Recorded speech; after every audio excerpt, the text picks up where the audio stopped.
As-tu déjà rencontré quelqu'un qui semblait taillé dans ta propre âme? Et pourtant, être avec cette personne s'est révélé impossible? Quelqu'un qui réveille chaque cellule de ton être, qui parle le langage secret de tes rêves les plus enfouis, qui voit dans toi ce que tu n'as jamais osé révéler, et que tu dois, malgré tout, laisser partir. Ce genre de rencontre n'est pas une coïncidence. Elle a le goût d'un chagrin sacré, une douleur si fine, si précise, qu'elle semble avoir été placée là pour une raison. Non pour t'offrir ce que tu veux, mais pour t'initier à ce que tu es appelé à devenir. Carl Jung disait « Rien dans notre vie intérieure n'arrive par hasard. Rencontrer une personne que l'on ne peut pas avoir n'est pas une tragédie. C'est un appel, un miroir, un portail. Ce n'est pas de l'amour romantique ordinaire.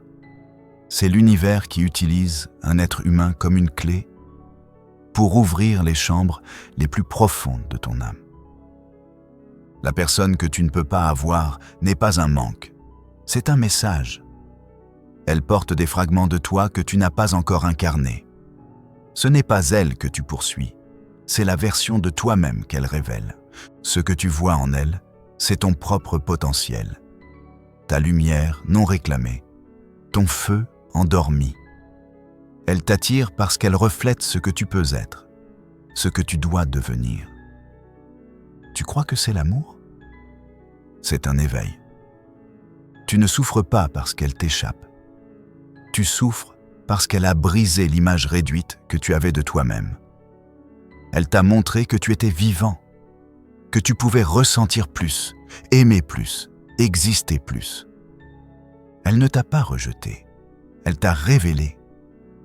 Et c'est cela le don.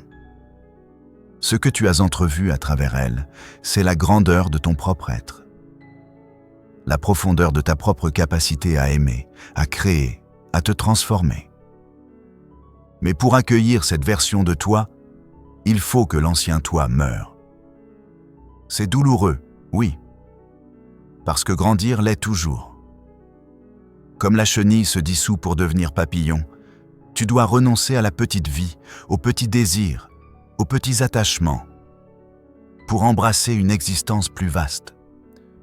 Cette personne est venue réveiller les parties de toi que tu avais abandonnées.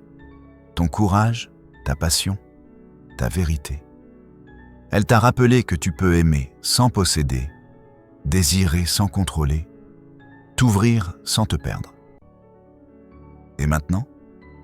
Maintenant, ton rôle n'est pas de la retenir, mais de devenir ce que sa présence a éveillé en toi. Fais la liste. Qu'aimais-tu tant en elle? Sa liberté?